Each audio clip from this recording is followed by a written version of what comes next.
Derem baş temaşavanên hêja, hûn bi xêr hatin bernameya Şopa Peyvan. Em ê îro ji wera behsa rêh û rîşeyên peyvên makê bikin. Mak wateya dayîk, afirûner lêbar kiriye. Peyva mê ya ku dijberî peyvan nêre û zeyan de mirovan ya biyolojîk dinavîne jî heman navî tê. Ma cînavka kesên siyemîn ên pirjimar, kolektivîzmê, giştîbûnê, pirbûnê îfade dike. Li hemberî takekesiyê me îfade dike. Maya navê şaristaniya mayayan e. û di kirmaşkî de jî ji bo dayîkê maya tê gotin. Ahûramaz da xwedayê qenciyê yê baweriya zerdüştiyê ye. Ehrîman xwedayê xirabiyê dînê zerdüştiyê ye. Madiya welatê madiyan, medan, medyayê ye. Magî rahîbên dînê zerdüştiyê ne.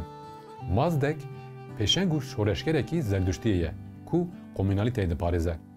Manî pêxembereke ku li ser şopa zerdüştiyê ye.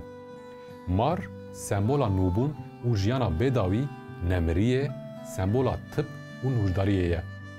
Di baweriya ezdeyatiyê da pîroz e.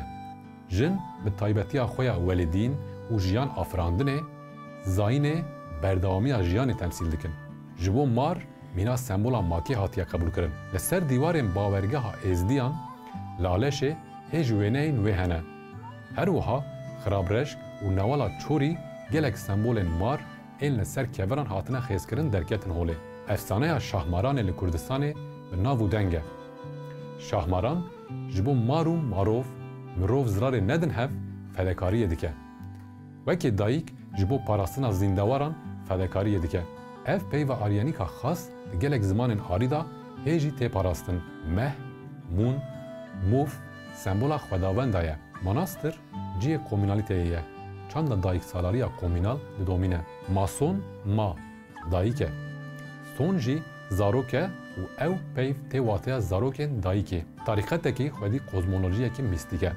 Navê Mariya, Meryem jî bi heman awayî derbasî gelek zimanan bûye. Mînaka vê ya herî berbiçav, 12 Mariyayên di dînê Xristiyaniyê de ye. Ji van Mariya Magdalena hevsara Hezretî İsa'ye. Peyva Magîç, Mecusî, Magusî di wateya sehrê da derbasî gelek zimanan bûye.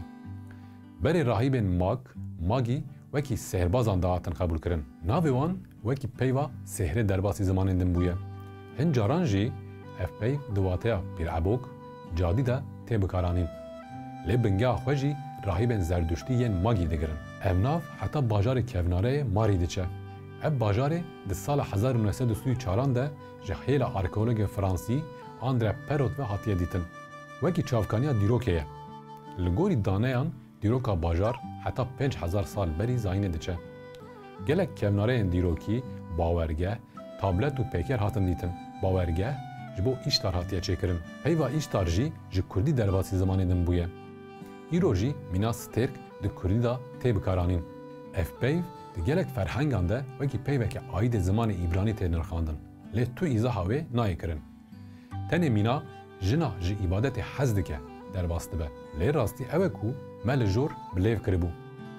Behlûlê Mahî pêşengê terîqata yarî ye. Ji bo vejandina baweriya zerdüştî, êzdiyatiyê tekoşiya ye. Wekî Nasretîn Xoca derbasî çanda Tirkan bûye. Li gorî hin çavkaniyan peyva memik jî ji heman rihê tê. Çixwe dema mirov lê dinihêre peywendiyek di navbera mak, memik, mejadinin de heye. Ev rewş û lebat û kiryar li derdora jinê pêk tên. Her wiha peyvên mîna medek, mange, mamij jî ji heman kokê ne. Ango rol û rista reha, makê di gelek peyvan de xwe dide der. Belê bînêrên hêja. Em îro jî gihîştin dawiya bernameya xwe. Ji bîr nekin bibin abone û parve bikin. Heta bernameyekên din baş bifikirin, baş bibêjin û baş bikin.